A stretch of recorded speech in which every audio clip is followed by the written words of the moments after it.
Can you please call the hearing number for the record? This is Commission Hearing Number 14 of 10 October 2019 in the case of 001 Dorothy Chung Him et al., case 006 Paul Michaud, case 007 Angelin Labiche, case 0015 Antoine Ali, case 0046 Max Racombo, case 0050 Jessie Laporte, and case 0095 Jean-Baptiste Dauphin-Derier. Thank you. Can you call the next witness, please? Mr. Jourdan, Nibourette.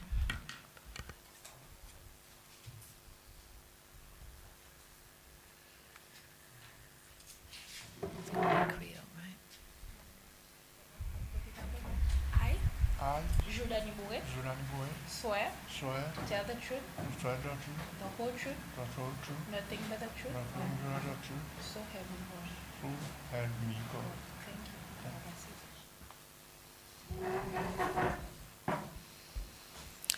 Thank you. Thank you, Mr. Nibourette, for appearing before the Commission today, and the Commission is particularly grateful to you for reconsidering its invitation to appear and appearing today. We had wanted you to come on Monday, but thank you for coming today.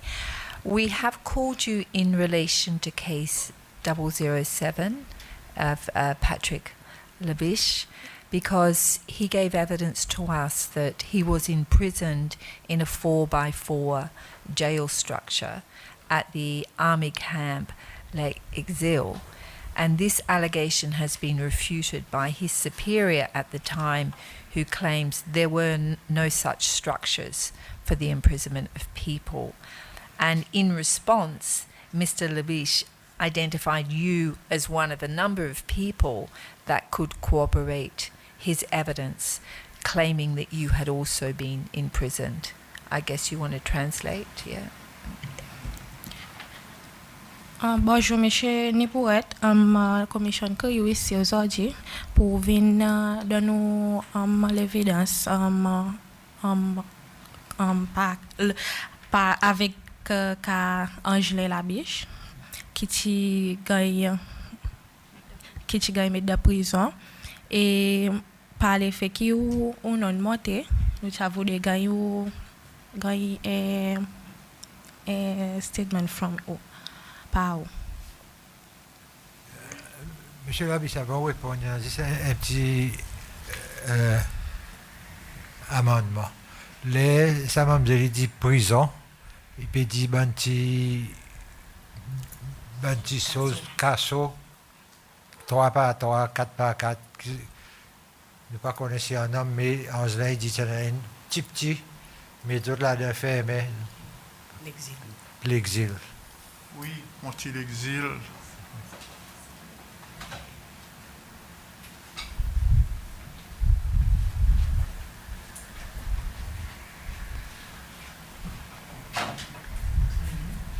Mon petit gagne transfert pour moi le bélo.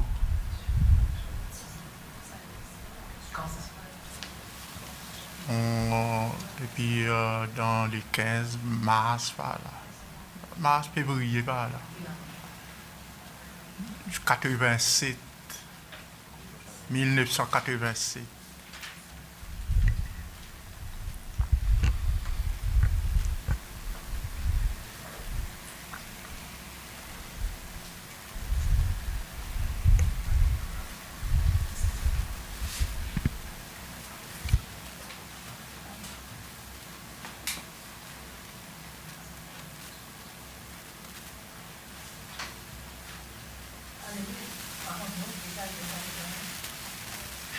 Moi-même, par contre, non, il y a qui est arrivé à des temps. Moi, qu'on l'engin, pareil, moi, qu'on n'importe qui soldat. Mon salitant là, mon parti là, je l'ai l'engin, tu connais. Comment on dit l'engin? On peut lire l'engin, la bise, l'engin, la bise. Ok. Mais où tu es au courant, ou qui tient en an? Ça bon petit casso là cause de petit monde l'exil non mais ça casse mon noir moi on passe mon trouver oui sur mon casse quoi 6 heures OK il vrai il s'agandait 4 par 4 non 6 heures sur mon pas pour cadeau Ou pas capable de bout aussi. Des bouts tout là-dedans. Ah, OK. À cause pas capable dormir. À cause du petit. Juste pour assiser. And were you aware of people being locked in that little jail for up to 5 days? Est-ce que vous êtes au courant qu'il y en a des gens qui ont été dans sa petite casso pour plus que 5 jours?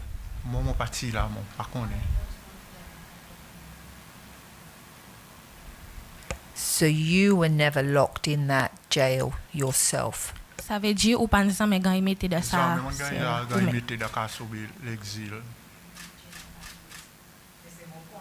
Tiens, Oui, moi, on est, tiens, on a souvent jamais on des arrêts. Combien tiens là?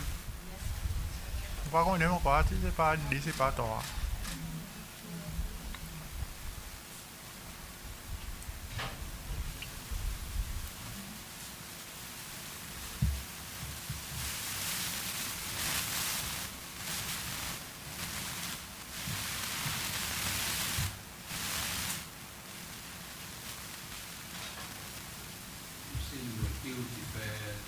L'exil. Comment il sort là? L'exil, moi, tu sauté dans l'hélicoptère, fait parasitis.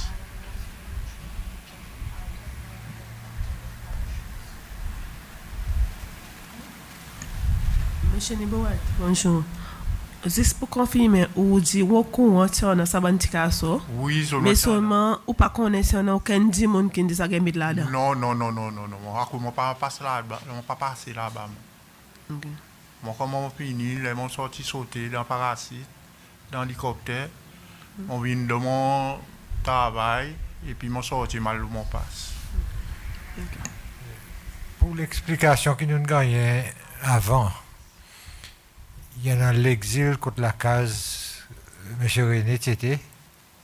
Et puis il y en a un jardin qui ont cultivé. Il y en a deux qui sont écossons, il y en a un jardin.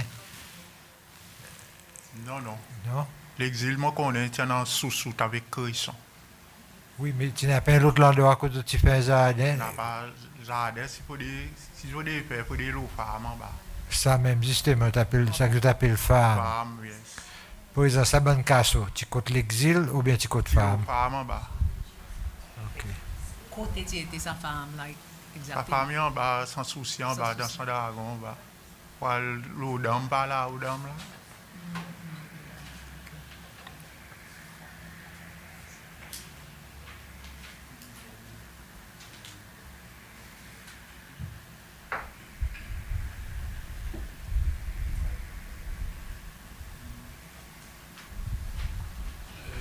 Ça, il y a une parachute qui fait parachute.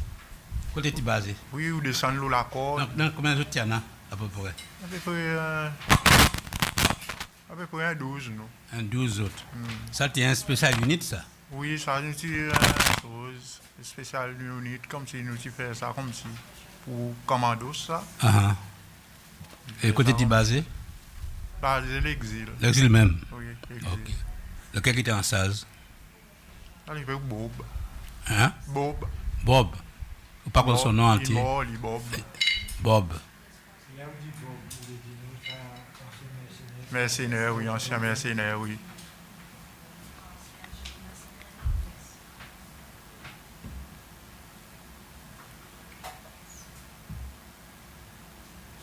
Tu es interligne comme c'est comment militaire, pour un bon temps, bien combien de fois par semaine?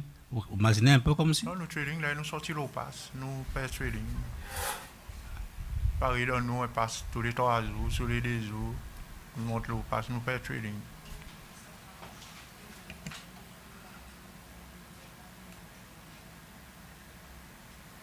Là, au commando, excuse-moi l'ignorance, hein, je te traîne pourquoi?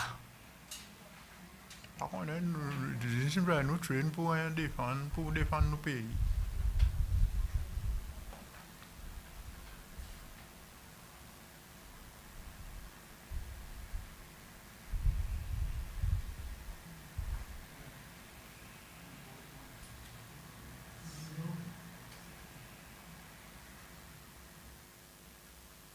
Ou dis-nous, tu l'exil, après tu gagnes transfert. Oui.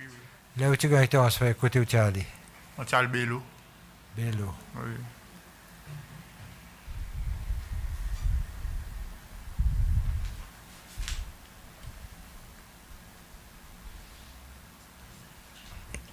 Est-ce que tu connais Monsieur Angelin Labiche? Oui, assez je bien. connais. Vous avez jamais travaillé ensemble? Nous travaillons ensemble. Sur le moment qu'on est comme moi-même, sur le moment sans problème, on pas contre son problème. Et ou pas au courant On qui pas tu au gagnes courant, dans on parti là, casso? on parti là. Non. OK.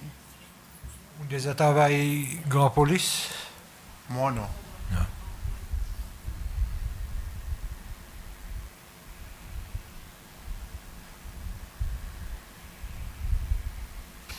So I think your evidence is you can corroborate that there were the small cells, but you can't confirm that Mr. Labiche was locked in the cell. Ça veut dire ou l'évidence c'est qui ou ka di nou ki tchane sa ban ti sel, mis haban ti kaso, mais c'est ma ou pas pour ka connaît qui t'arrive avec monsieur Labiche. Non, on pas connaît qui est arrivé, on pas connaît qui est arrivé.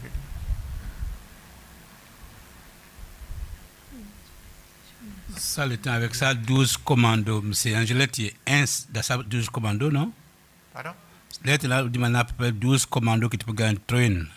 M. Angelette Labiche, tu formes pas ça 12. Non, nous sommes victimes, un groupe victime, ça. Ah, ok. C'est un groupe victime. Hit team. C'est plus chaud comme ça. Plus chaud ça? Oui, c'est un groupe à part. Ok. Hit team. Victime. Ok.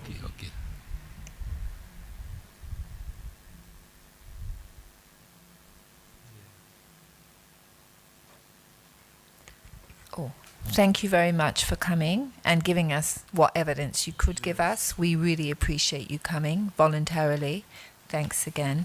And unless you have any questions for us, we don't have any more questions for you. But thank you. Commission Joe, merci pour venir. Je t'apprécie qu'on venu volontairement. Et si on n'a aucune question, feel free pour demander aux autres. Et les autres n'ont pas encore question pour demander.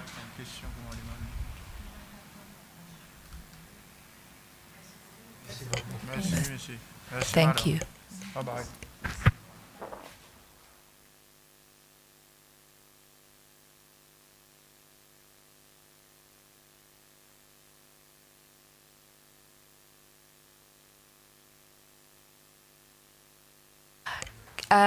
Can you see if the next witness is available? Oh, he is. Okay, so we'll call the next witness.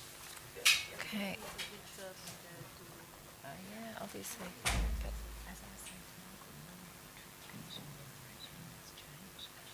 it's not changed, right? It's not. You know, sort of nuts. It's crazy. Yeah, people will be scared. Yeah.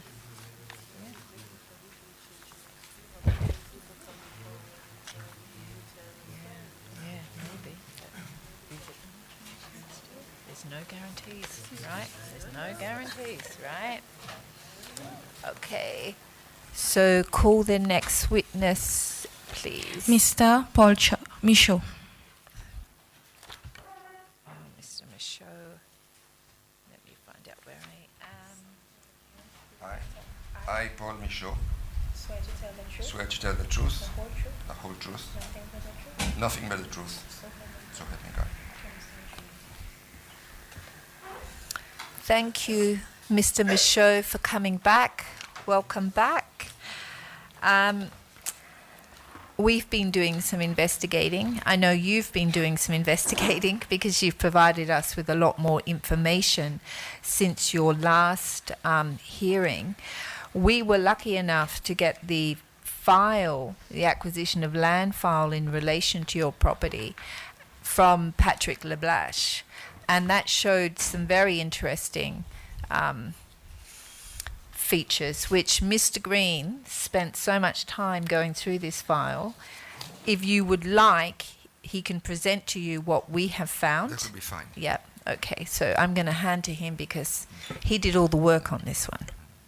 But first, could I just say a few words? Okay. Go I ahead. prepared Absolutely. a little introduction. I put my glasses on. Up. Miss Chairwoman, members of the Commission,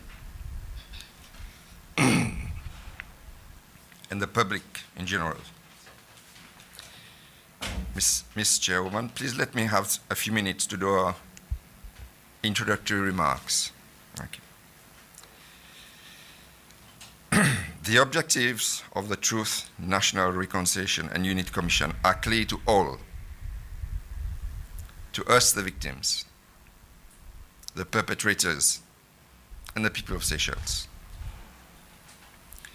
And it is that the truth be established and justice be done. We, the victims, will forgive, but only if the perpetrators tell the truth. Truth is an essential part of the healing process. I've followed all of the hearings, and it was abundantly clear at times that instead of giving closure to the victims, some perpetrators and their followers on the social media preferred to add insult to our injury. They lied. They seemed to suffer from some form of amnesia. Some were being economical with the truth, on purpose, of course. This is pure contempt of this commission. We, the victims, who have lived these malicious, terrible acts, and we carried them all our lives. We remember, and we came here to tell the truth, our story. My mother carried these injustices done to her for 32 years till she died.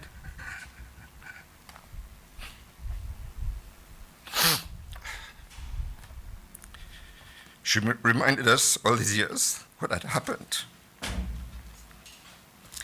and asked us to fight for justice, which we will do.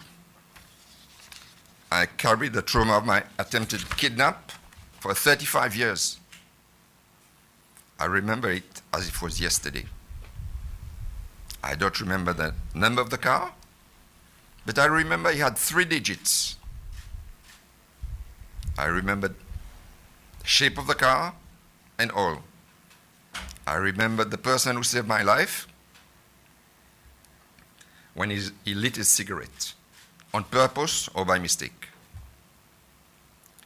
My brother had to go, Joseph had to go in exile, and it changed his life forever. My brother, Jourdan, was threatened with deportation from UK. He had to live with the guilt associated with our mother being threatened and coerced to give away our family house. All the family suffered the trauma of these dark and violent years, like so many other Seychelles ones. Ms. Chairwoman, esteemed members of the Commission, my fellow citizens, there can be no national reconciliation, no forgiveness, no peace, and no unity until the perpetrators tell the truth and justice be done. In closing, allow me to thank you all for the formidable work that you're doing. The great questions which seem simple at times, but yield a lot of things that were being hidden away, especially from people who are being economical with the truth. You are doing a great work. Keep it up. And you have all the documents I submitted to you. Recently, I stumbled upon some more incriminating documents to show at what lengths they would go to force my mother to sign this piece of paper. Thank you very much. I'll take your questions. Thank you, and thank you very much for your introduction. I mean, I think the Commission, totally understands that reconciliation involves 2 sides, and we're really only seeing one side. In terms of people coming and being economical with the truth, I mean, it's a process, and we're confident, we're earthing little bits all the time, right? So, I mean, the Commission understands that people are still reluctant to tell the truth. But I think as this process, this is our second lot of hearings, as this process goes on, 6 months in, I think it's going to be a much, it'll be more open because more bits have come out, and then I think people will think, what the heck, I can get this off my chest or say it. That's our hope. But it also depends on the character of the person. I think some people, will prefer to remain hidden and deny, in spite of the evidence, right? Exactly. So, I mean, they will eventually be outside a process, which I hope the majority is in. But if I may say something, all these years you had this dam of silence. Somebody put a small hole in there. It's going to break. When it breaks, there will be no stopping the truth. So they better come up now and own up before it's too late. There's a chance to be honourable about something. Yes. There's a chance now. Otherwise, it really does show not a very good character. Yes. That's what I think. But I mean, I don't know. I'm curious in your incriminating evidence, so I don't know whether you want to hear what Mr. Green found first, or whether you want Let's to do present Mr. Green first. Mr. Green. Okay, thank you. Thank you, and I'll get straight to the point. In this question, in this acquisition of the property, we've been told that it was done for national interests, that the value of compensation that was offered was fair. I have done some research, and I've come up with the following written documents in evidence of the contrary. The first one I have here is a letter dated the 24th of June 1986, addressed to Mr. Jacques Odoul, Minister for National Development, Independence House. It says, Dear Minister Odoul, acquisition of land. With reference to the Central Committee's decision at its meeting held on 14th May 1986, we would be grateful if steps could be taken to acquire the following land for the building of SPPF branches, community centers / offices. Number 1, SCC, Anse-Louis. Number 2, Matiotte, Plaisance. Number 3, Saint-Georges, Cascade.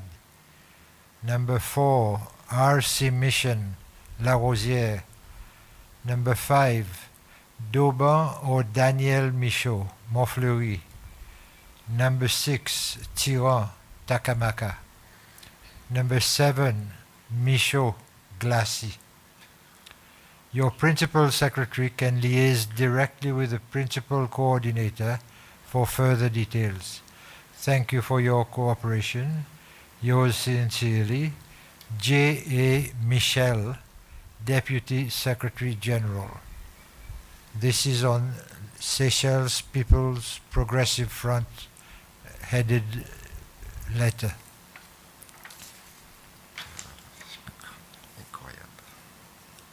Number 2 is a bonding agreement between, for Mr. Roland Michaud. Again, it is written to Minister Odoul, and again it is signed by James A. Michel. This is a long letter. Basically it outlines, but anyway, I'll read it. We have the time.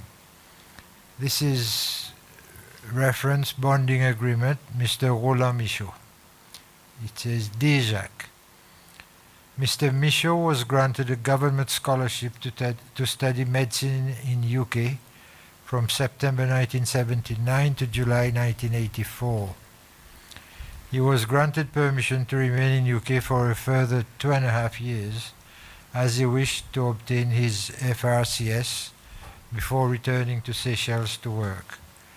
We have now been informed by Mrs. Danielle Michaud, who is the guarantor, that Roland will not be returning to Seychelles to fulfill his bonding agreement.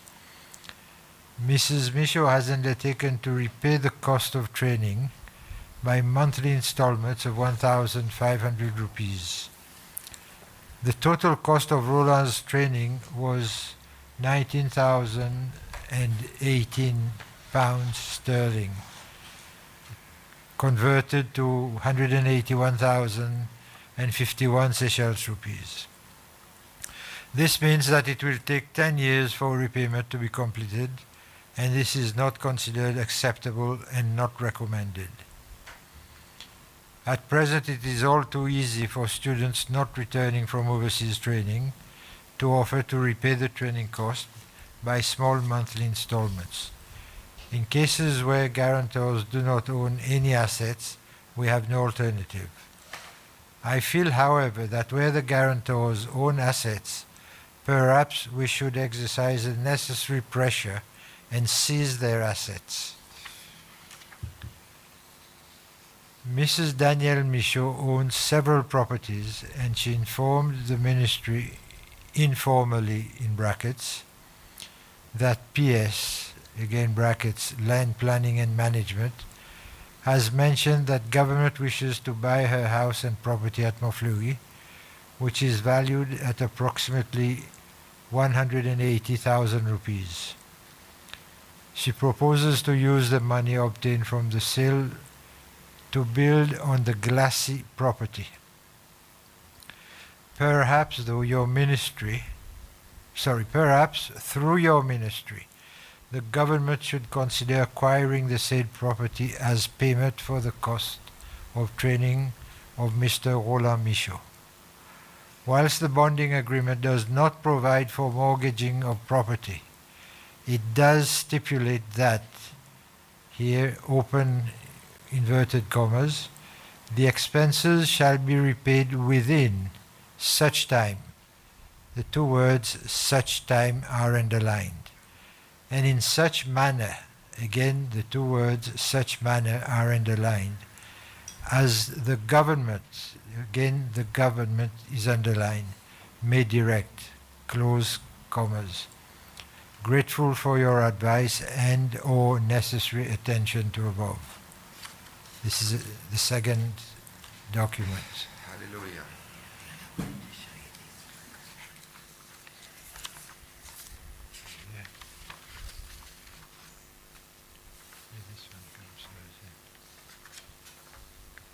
There's also a handwritten memo signed by Mr. O'Doul, which says, folio 8 refers. I have discussed the matter with Mr. Philippe Michaud, who handles all his mother's affairs. He pointed out that the house at Montfleury was not his mother's, but belonged to all the heirs, that is, his brothers and sister. He did not consider it fair that he and his other brothers pay for Roland's decision not to return to Seychelles. However, he agreed to consider the proposal after seeing, here there are the usual acronyms S, S, E, and I on the matter. And that Mr. O'Doul has signed it, noted, and thanks. That Really was in 88. Really amazing. Now I can tell you what I discovered. I still have some more. Oh, please, please.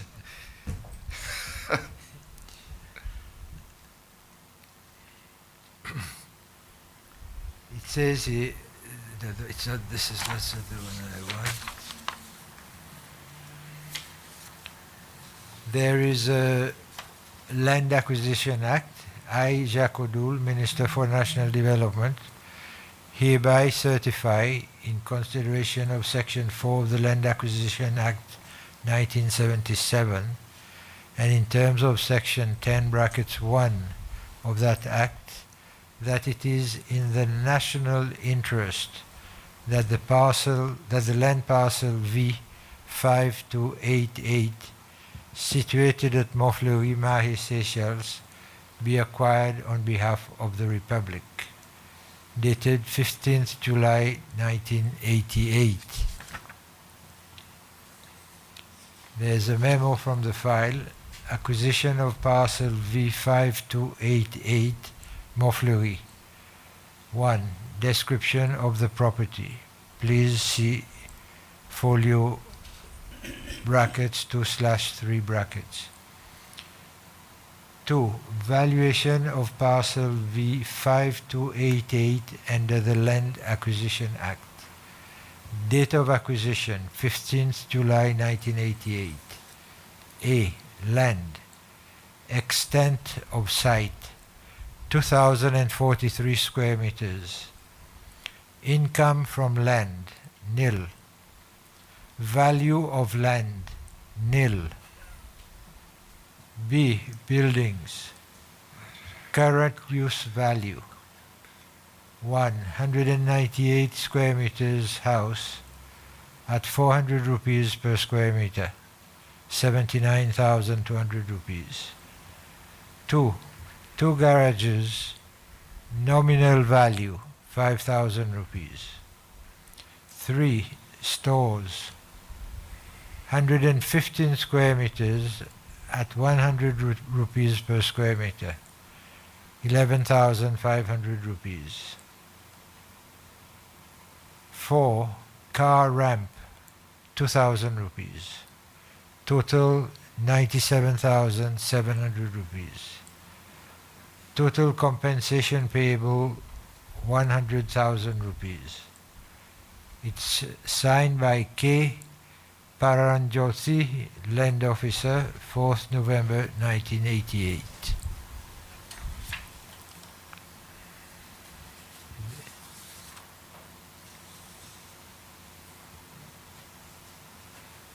Yeah, these are the documents I wanted to read out. Thank you very much for that. The papers could not be hidden away for good. Thank you for their work. I did a little research recently and I fell onto some papers. And what I found was, I always said that my mother was threatened to sign the paper. She always told us they gave her 7 days to sign, otherwise they would contact the British government to have my brother deported. But my investigation shows more sinister than that. On the 31st of December, 1986, Willie Confé writes to my brother and says, "We haven't heard of you for a long time. When do you intend to return?" So my brother replies in a letter dated February 87. He said, "But I've written to you already. Maybe you've misled the piece of paper. But the scholarship, the training, has delayed a little bit. And I will have to take my final exams, FRCS, mid-July 87. I asked for permission to stay and finish my exams." So basically he did his theoretical exams training for 5 years, followed by 5 years of practical. Then you do your final exams and you get your FRCS. So Mr. Confé knew of that date. Then in January, so he knows my brother wants to stay until July 88. July 88, huh? Sorry, maybe I missed it. He wrote in 87 saying July 88. So he knows that date. He knows this date is very important because he has to sit the exams. So I would think he would wait until July 88 to ask, are you coming back or are you paying? January 88, he sends us a listing of the training costs. I've got a copy of that. In February 88, my mother has a meeting with Willie Confé, and she offers to pay $1,500 a month. Mr. Willie Confé verbally agrees. And then we've got a bit of radio silence. On the 20th of April of that year, my mother writes to him and says, in reference to the meeting we had, can I have the confirmation in writing? Because Mr. Confé said, it's okay. In the letter she receives after, which was dated before, they said, no. We've reconsidered and it's a no-go. But we'll offer you something else. 80,000 cash payment. 100,000 payable in 30 months. They knew at that time that my brother was preparing for his exams. They knew it. And this is what they used to coerce my mother to sign. They told her, okay, we'll tell the British government to expel him. We're talking April. He hadn't even done his exams. So imagine, he did all his studies. He sees the finishing line. And they seize on that to force my mother to sign the agreement, the so-called agreement, which is illegal anyway. So what could my mother do? Destroy the career of my brother? So she signed the agreement. But when she signed the agreement, she had no authority to sign it. We were shareholders, not the property. The government knew it. So they took the paper, I think it was signed in May, kept it for a while, and then on the 11th of July, they started issuing a couple of letters. One, well, you sign the letters, we'll take the property. And two, they write a letter saying that to whom it may concern, the government has no interest in holding Roland back. And he may stay in the UK if he so wishes. Which, if you take it in context, they said, expel him. She signs the letter, and then they write this letter, probably to the British government, saying, it's okay, he can stay now. My brother sat his exams in July 1988. So, they planned. I say, they planned meticulously. They executed it miserably because they were running with things. They knew they couldn't do it, so they ran with it. So when they failed to take the property, there's one more tool in their toolbox. Let's acquire it. So they acquired it, and with the heirs, we lost our share of that property. We had nothing to do with his training overseas. Now, if I may say, to some people out there on Facebook, when you have an agreement with somebody, it's an agreement. You cannot use force. You cannot pressure somebody to sign an agreement because it's not an agreement. Duress is the use of force to come to an end of a contract, agreement. Now, this is addressed in the Civil Code, Articles 1111 to 1113. And it says that the use of duress in signing of a contract or an agreement renders the contract or agreement null and void. So basically, this is what happened. They forced my mother to sign the agreement. They knew it was null and void. And then somehow they thought, let's try something else because this one won't work. So let's acquire it. Acquiring it against all of us is null and void under the law. Maybe then they had the power of the gun, they could do it. Today it's null and void. So there you are, the malicious acquisition of property. They threatened to destroy the career of my brother.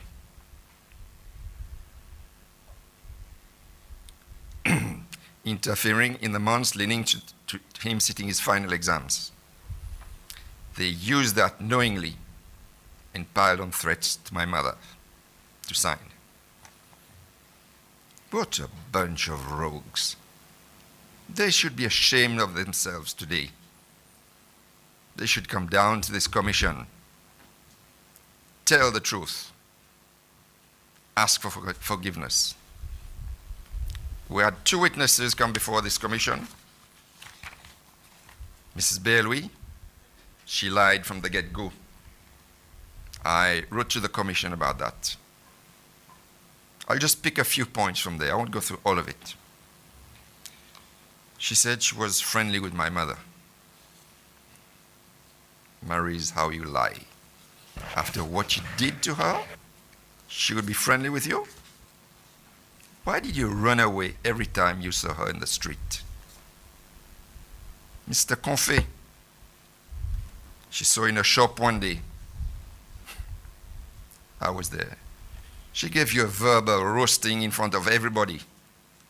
You dropped your bag of goods you were going to buy.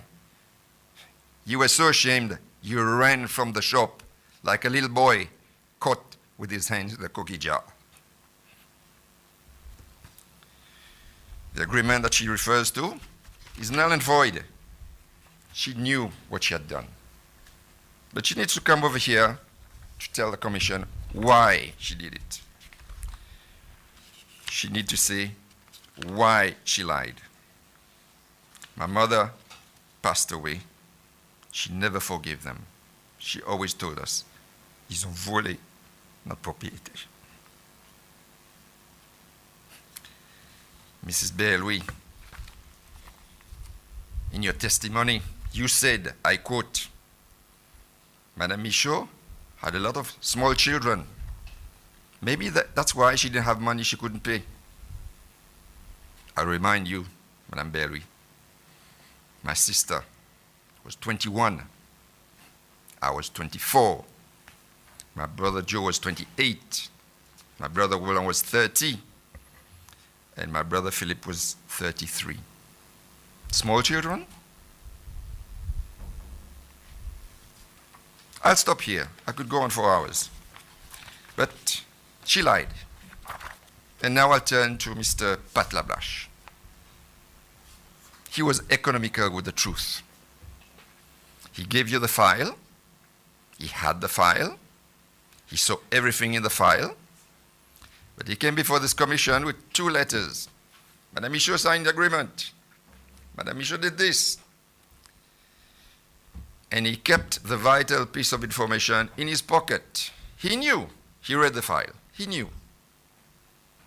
It was only when Mrs. Purvis asked him the question, but she gave you the property, why confiscate it? Then I remember he said, there was a problem we think. She couldn't sign. You knew it. You gave a piece of the truth and the rest you kept in your pocket. Why? But thank you anyway for telling the truth about what was in your pocket. Because you could have lied and we would have missed this important piece of information. So, Madam Chairwoman, commissioners, the public at large, I rest my case. Now I leave it to you to do the necessary for us to get the compensation we deserve and to take action against all of those who came here, took an oath. Mrs. Berwick didn't put her hand on the Bible. I don't think she can do that. What they did was pure contempt of this commission. So it is your duty to take action.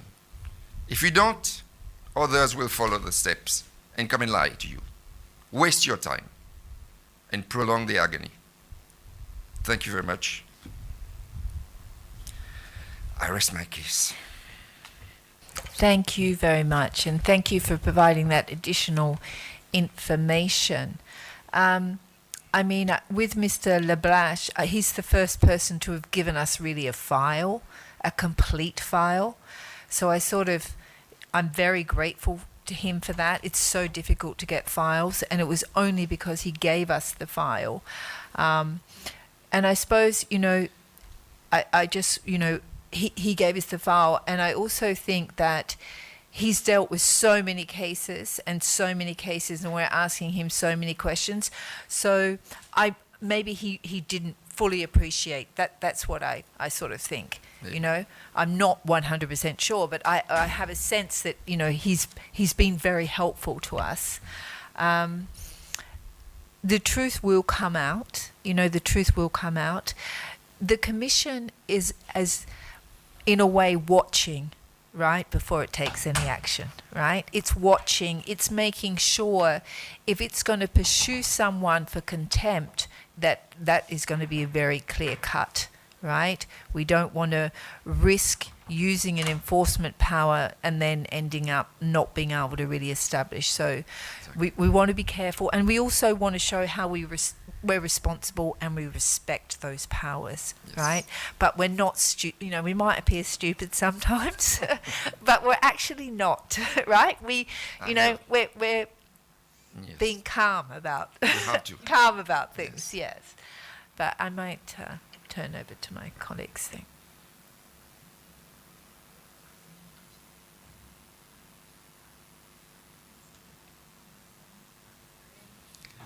Merci, Père Tchèdi. C'est long process.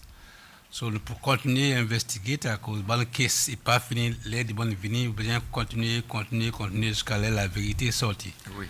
Au cas casser de la vérité, mais bien sortir un jour. Oui, exactement. C'est ça. Merci. Exactement. Mrs. Chairwoman, I have documents. I had to take photos of them. I'll get the proper document to you with a little submission to back these precious documents I found. Sorry? The last one. Yes, it is about 3 days old. I bumped into an old file, and then looking through it, I couldn't believe my eyes. It's so precious to have these files. I don't think people realize, as they're going along, how precious it is to keep good files. I mean, But this one file thing, is... if I may say so, with the files, especially at the land registry, you go there and you do your research, you ask for a file. You cannot take pictures of it. Okay. You sat down, you're given the file, you can go through it, you can do notes. And you say, okay, madam, I would like 3 copies of the front page. You've seen how big our file is. And she says, no. I said, excuse me? She said, no, you have to copy the whole file. I said, why? She said, it's policy. Policy. So if you don't have 5,000 rupees in your pocket, you can't get a copy of 1 page. And that is policy. So imagine people doing the research. Same thing. I went to see the deputy head of the registrar. And I said, why can't I get the copies? He said, it's a policy. So I told him, okay, under the Freedom of Information Act, I will write to you, I will ask you to give it to me, and you will give it to me or do 5 years in jail. And he said, yes, write to me, I will give it to you. Why can't you give it to me there. The copiers are there. Why do you need to extort people? And by the way, my file, 3 years ago, I looked for it. It had disappeared. When I laid my hands on it, I think it was this year, I got the papers, I gave it to them, and the lady said, please wait. So she went behind the counter, and then they talked in the ears. I was, so shall we give it to him? Won't we give it to him? So 45 minutes later, they said, oh, okay, we can give it to you. You can't photograph it. Just take the notes. And then came this thing about, you have to copy the whole file. My God, where are we going?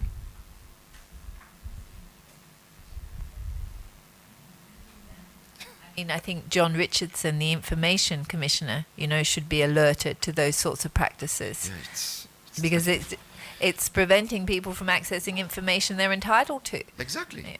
Yeah. So I think government departments have to change their policies, right? The registry has to change its policy to be in compliance with, the law, basically. Exactly. Yeah. So just before I go, I will say it again. We expect to hear the truth. And we are patriots. And we are bound to give the Commission any information they require, or any information we think they might require in another case. Because a simple opening of a door could be the cave of Ali Baba behind there. So I've done my bit. Ask other people. Bring the information. You don't need to appear. If you want to appear, you appear. But help the Commission. We'll finish with this quicker. We'll have reconciliation, unity, and move on. Thank you. Thank you very much for that appeal, and I hope people who are listening do take it seriously. We have also many times asked people to come forward with what they know, and we've stressed that we are not a punitive tribunal. We are seeking the truth, nothing but the truth. So please come forward. Madame Chair, conclude, moi, je fais un petit commentaire. Un de mes zones en ville, mais comme si on n'a pas encore les dents. Moi, je dis, le petit baba est né, les dents commencent à pousser jusqu'à les dents de la sagesse. So, moi, je dis ça, c'est, on a une question à amener. Amener les dents pour pousser et pour mordre un jour. Nous ne parlons pas de mordre du monde, nous. Nous voulons demander de venir et faire collaboration avec la Commission. Merci. This is a very good point. Very good point. Well, thank you very much for your willingness to come forward and to speak in public. Some people are reluctant to do that. And you've made references to social media, so I hope you're not getting negative feedback on social media. I've had a few, but I didn't ignore them. Yeah, not everyone can ignore them. I think that's the problem. So I make a plea again to people on social media, be respectful. It harms our process. It puts people off, right? They don't want to come in public because you're going to be criticize them on social media for what? Entertainment? It's not nice. Exactly. So I really ask people not to do that. And Michael, I think you should ask them in Creole again not to do that, please. Encore une fois, on répète sa invocation qui nous fait envers les médias sociaux. S'il vous plaît, pas besoin de maltraiter du monde, pas besoin de gogner aux autres à cause d'autres donne l'évidence devant la commission. Nous avons besoin du monde venir devant, nous avons besoin que la vérité sorte. Si vous gogner du monde, vous empêchez du monde venir, ça veut dire que vous payez des cachettes à la vérité. Si la vérité fait les autres payer, il y a besoin de quelque chose qui est mal. S'il vous plaît, à nous respecter l'opinion du monde qui vient devant, qui peut faire quelque chose de bien. Je remercie les autres d'avance. Merci. I don't follow it, but people keep bringing it to my attention, right? You can't escape social media. But thank you again for coming, and we will adjourn now, and we will be back at 1 p.m. And I can't remember what we will be doing at 1 p.m. And we will hear another complainant, the case 050 Jesse Laporte. Thank you. So we will adjourn. Thank you. All rise.